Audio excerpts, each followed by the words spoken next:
Comment cela se manifeste-t-il dans la vie humaine? Dans le cours de vos journées, vous agissez avec conscience, détaché des agitations extérieures. Vous habitez l'intérieur de votre être, en profonde écoute de ce qui vous traverse. Vous êtes les souverains de ce royaume en vous, tout en étant réceptifs à la sagesse de ce plan infiniment supérieur qui dépasse les limites et de temps et de l'espace. Sur le cercle de votre existence, vous êtes unis au point originel, celui qui demeure immuable. En vous se situe ce Graal éternel, toujours alimenté par la semence divine, révélée en son juste instant. Vous suivez la pulsation d'un sentiment supérieur, tel un phare qui éclaire votre chemin. Désormais, vous avez transcendé le monde des réactions éphémères. Vous n'êtes plus pris dans le tourbillon des effets, mais vous plongez dans les profondeurs de la cause. Vous habitez le centre de votre essence, échappant aux illusions du cercle projeté. Vous êtes unifiés dans cette plénitude intérieure, résonnant avec l'harmonie du cosmos. C'est ce que révèle cette phrase. À leur tour, ils devront persévérer à travers l'espace-temps pour s'élever dans la liberté de la lumière. Voici ce qu'est la véritable liberté de la lumière. Dans les grandes religions formées par les hommes, beaucoup de notions ont été obscurcies. Nous avons l'illusion que c'est après la mort que nous retrouverons le Père, la lumière. Cependant, c'est une grande méprise, car le royaume des morts n'est qu'une représentation projetée de notre existence. C'est ici que réside le vrai monde des morts, un lieu où les âmes errent à travers les ombres des effets, loin de la puissance originelle de la cause. Ces âmes, hélas, ne vivent pas. Elles sont de simples échos de la vie vibrante. Ceux qui sont réellement en vie sont ceux qui vibrent à partir de leur essence profonde, qui résident dans le royaume de la vie. Ils s'éveillent à la réalité parce qu'ils reçoivent directement la sagesse de la vie, comme un rayon de lumière illuminant le chemin. Les archéologues, dans leur compréhension limitée, ont longtemps soutenu que les anciens Égyptiens étaient fascinés par la mort, cultivant des rites pour accompagner les âmes à transiter sereinement vers un autre monde. En vérité, ils possédaient une conscience aiguë du royaume de la vie en toutes choses, même dans ce que l'on appelle la mort. Ils savaient que la véritable continuité se trouve non pas dans la séparation, mais dans l'union éternelle avec la lumière divine. Les initiés enseignaient aux êtres à devenir des porteurs de la lumière, en éveillant leurs âmes pour qu'elles vibrent au rythme de la vie et non de ses ombres. Le titre véritable du livre des morts des anciens Égyptiens est le livre pour sortir au jour. Mais le savoir initial a été peu à peu étiolé. Certaines connaissances ont été biaisées par le jeu de pouvoirs successifs et sont devenues progressivement des croyances. L'autre royaume n'est pas le monde de la mort, mais le monde de la vie dans la vie. Plusieurs qui sont enchaînés dans les ténèbres vont tenter d'en empêcher d'autres de s'élever vers la clarté, ce qui causera une grande guerre qui fera trembler la terre et l'ébranlera dans sa course. Les frères de l'obscurité vont provoquer un conflit entre la lumière et la nuit. Chers enfants de la lumière, écoutez la sagesse qui résonne dans ces mots. Il est question de ceux que nous appelons les frères de l'obscurité, non pas pour les condamner, mais pour les reconnaître leur place dans le grand orchestre de la création. La lumière, mes chers amis, est une essence fraternelle, un souffle d'amour qui unit tous les êtres, transcendant les apparences et les différences. Dans la grande intelligence divine, il n'y a ni exclusion ni rejet. Chaque âme, quel que soit son chemin, est un reflet de cette unité sacrée. Le plan supérieur qui s'étend au-delà de notre compréhension embrasse en lui toutes les formes d'existence. Les frères de l'obscurité jouent leur rôle, chacun à sa manière, dans la grande symphonie de la vie. Ils sont comme des acteurs sur la scène de l'existence, interprétant la partition des grands architectes de l'univers. Ainsi, ne les craignez point. Au fond, ils ne sont que des miroirs, des témoins des luttes intérieures et des ombres que chacun porte en soi. En les accueillant dans notre cœur, nous établissons un pont vers la compréhension, vers la compassion. Car même dans l'obscurité, la lumière ne cesse jamais d'exister. Elle veille, attend son heure, prête à se révéler au monde, transformant le noir en un éclat de couleurs infinies. Ouvrons donc le regard et élevons nos pensées, car ensemble, dans l'harmonie de l'amour, nous contribuons à l'émergence d'un monde où chaque être trouve sa place dans le vaste plan de la création. Soyez des porteurs de lumière, mes chers amis, et rayonnez avec confiance, car en chacun de nous se trouve le potentiel d'unité, de compréhension et d'amour infini. Pourquoi parler de l'existence entre la lumière et la nuit? Je vous le dis, chères âmes, car dans ce monde où nous évoluons, il existe une dualité profonde. La lumière s'oppose à l'obscurité, le jour à la nuit, le bien au mal, la santé à la maladie. Tout cela témoigne d'une danse éternelle entre deux pôles qui, en apparence, sont opposés. Cependant, ne vous y trompez pas. Ces forces, bien que divisées, n'existent pas en dehors d'un même et unique principe fondamental. Elles émergent d'un centre commun, d'une source de vie qui les englobe toutes. Comprenez que cette dichotomie n'est qu'une manifestation de la conscience individualisée, une conscience qui, en se percevant isolée, fragmentée, divise tout ce qu'elle touche pour tenter de s'en saisir. L'homme, lorsqu'il demeure dans cette perception limitée, voit le monde à travers le prisme de la séparation. Mais en vérité, tout est interconnecté. Chaque effet a son origine dans cette source unique. Ainsi, le véritable voyage consiste à transcender ces oppositions apparentes, à saisir l'unité sous-jacente qui sous-tend l'univers, à retrouver ce point d'harmonie où la lumière et l'ombre fusionnent dans l'Immaculé. Car c'est dans cette compréhension que l'âme peut s'éveiller et embrasser la plénitude de son être. Chers amis, contemplez avec moi la dualité du court et du long. Ces notions, si relatives, fluctuent selon l'échelle de mesure que nous choisissons. Qui parmi nous a l'audace de définir avec précision le seuil à partir duquel le court devient réellement court et le long véritablement long? Prenons, par exemple, ce fidèle allié qu'est le thermomètre. À 28 degrés, nous ressentons la chaleur de l'été, tandis qu'à moins 3 degrés, le souffle de l'hiver nous saisit. Mais qui détient la clé pour situer la température à laquelle la chaleur s'éveille et le froid s'endort? L'acte de mesurer crée une division illusoire, une frontière où, sur le plan divin, il n'en existe point. C'est l'âme humaine qui, par cette mesure, impose sa polarité à une réalité qui aspire à l'unité. Grandeur et petitesse, telles des ombres, dansent dans notre regard limité par l'expérience qui nous façonne.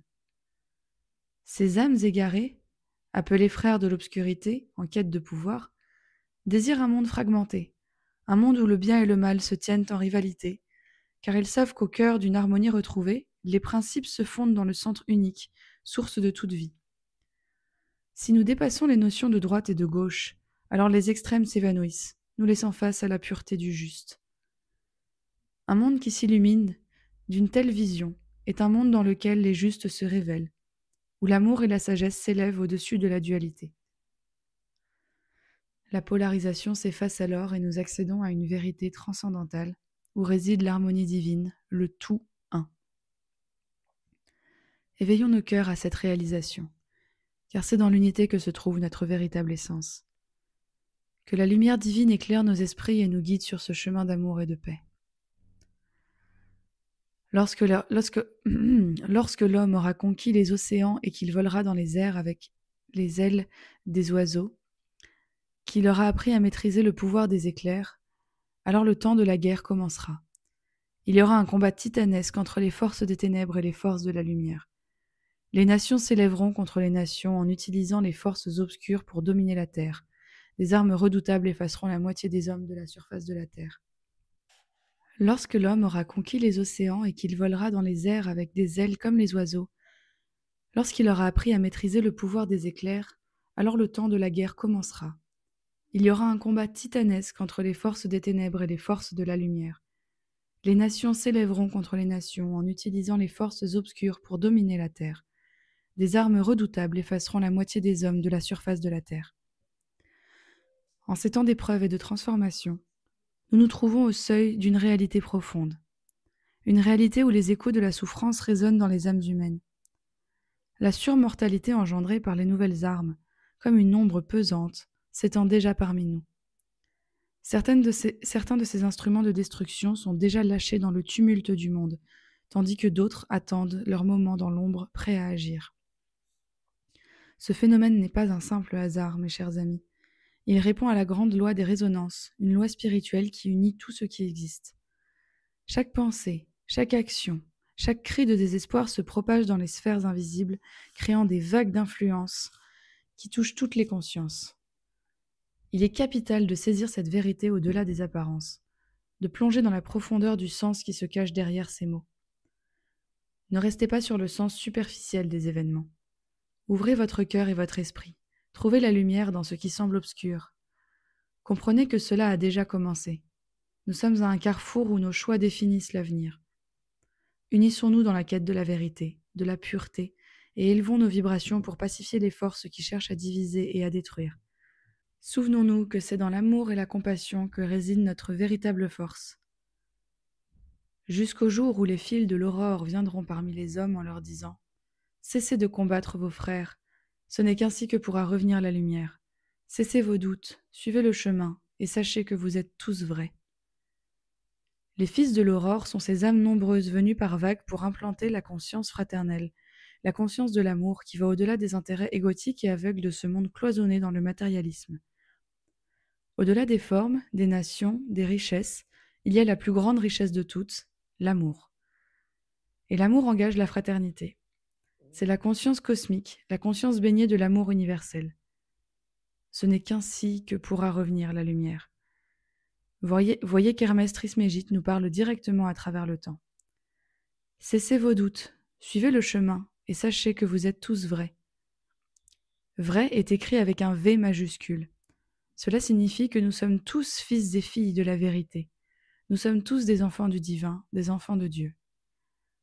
Ce jour, les combats cesseront entre le frère et son frère, entre le père et son fils. Dans les profondeurs de l'âme, un abîme s'est ouvert, marqué par le passage inexorable du temps. Ce fossé abyssal, creusé par les expériences humaines, sépare aujourd'hui plus que jamais les consciences éclairées d'un nouveau monde, vibrantes de lumière, et celles qui, encore attachées aux chaînes d'un ancien monde, s'éteignent lentement dans l'ombre du passé. Aujourd'hui, alors que les voiles de l'illusion se lèvent, nous sommes conviés à contempler ce spectacle majestueux de la transformation. La réalité se dévoile, et nous sommes appelés à en saisir l'essence tant cette vérité éternelle se tisse au fil de notre existence quotidienne. Il nous appartient de transcender les limitations de l'ancien et d'embrasser la nouvelle lumière qui se lève à l'horizon, unissant nos âmes dans l'harmonie de l'universalité. Ainsi, le temps, en sa sagesse infinie, nous guide vers la plénitude de notre être véritable. Si nous osons nous tourner vers cette lumière et ensemble marcher à la rencontre de notre destin divin. C'est alors que la terre se soulèvera et que du fond des mers surgiront les vestiges des temples et des maisons que mon peuple habitait autrefois. Écoutez, chers amis, car il est des temps où la sagesse des âges se fait entendre à travers les murmures de la terre et les vagues des mers. Les anciens sages ont vu ces cités, éclatantes de lumière, jaillir des profondeurs invisibles comme un appel à l'éveil des esprits. C'est dans le mouvement subtil des âmes que cette vision, comme une étoile au firmament, se transmet de cœur en cœur, illuminant les sentiers de ceux qui portent en eux la compréhension céleste. En cette époque bénie, les signes se manifestent et, déjà, ces cités ancestrales commencent à émerger, témoins d'une renaissance spirituelle.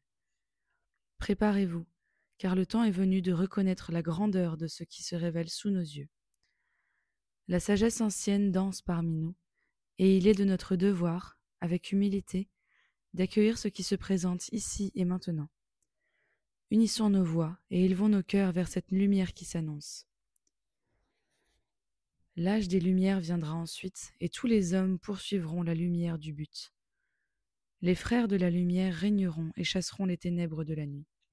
Les ténèbres de la nuit ne sont autres que les échos de nos propres démons intérieurs, ces ombres qui se faufilent dans les recoins de notre âme. Elles sont le reflet des pensées désaccordées, des croyances erronées et des dissonances qui se sont enracinées dans le cœur de l'humanité. Ces ombres, qui semblent si puissantes, ne peuvent cependant rivaliser avec la lumière qui brûle en chacun de vous, cette flamme divine qui aspire à s'épanouir. Dans chaque âme entrelacée dans le tissu de l'existence terrestre, cette flamme attend d'être libérée. Lorsque cette lumière s'éveille et s'illumine, oh, que de ténèbres sont alors chassées.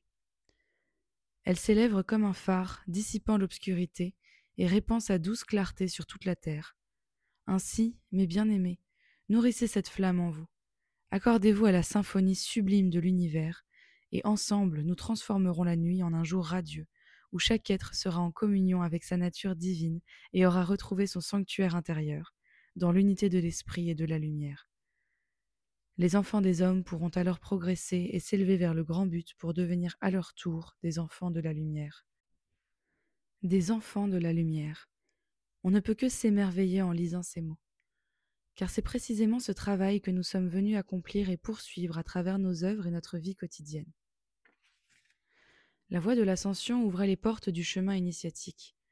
Les enfants de la lumière rappelaient ces âmes aujourd'hui incarnées à leur but premier. Ce livre nous convie à entrer dans le royaume pour établir sur terre le règne de la lumière. En ce jour où le soleil se lève sur l'horizon de notre compréhension, je vous invite à écouter les paroles anciennes, ces vérités intemporelles qui résonnent au fond de chaque âme. Ces enseignements, transmis de génération en génération, ont traversé les âges comme les rivières de lumière, pour atteindre nos cœurs assoiffés de sagesse. Il n'est pas nécessaire de parcourir les terres lointaines de l'Orient pour retrouver ces perles de connaissances. Elles sont déjà gravées à l'intérieur de vous, dans les profondeurs de votre être. Chaque pas que vous faites et chaque inspiration que vous prenez sont une opportunité de recevoir cette lumière divine qui nous guide. Aujourd'hui, nous ne sommes plus des chercheurs errants, mais des âmes ouvertes à l'infini des leçons que nous offre la vie.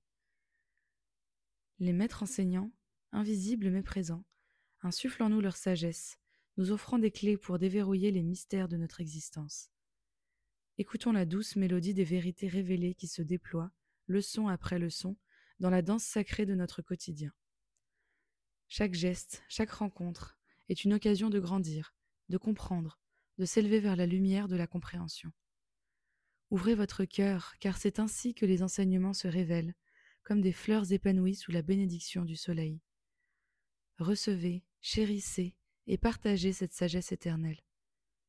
C'est dans cette communion que nous nous relions à l'essence même de l'unité, à la source d'amour qui nous enveloppe tous.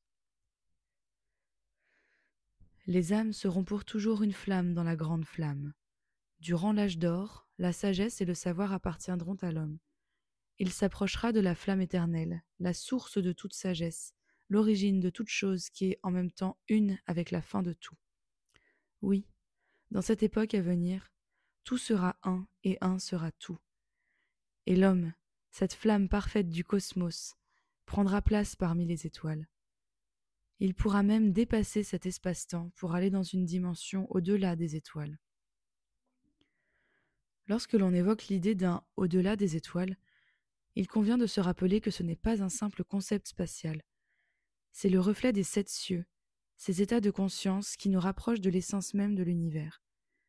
Tout ce qui existe, dans son infinie diversité, est intimement intriqué comme un fil d'or tissé par la main divine au sein de la trame cosmique.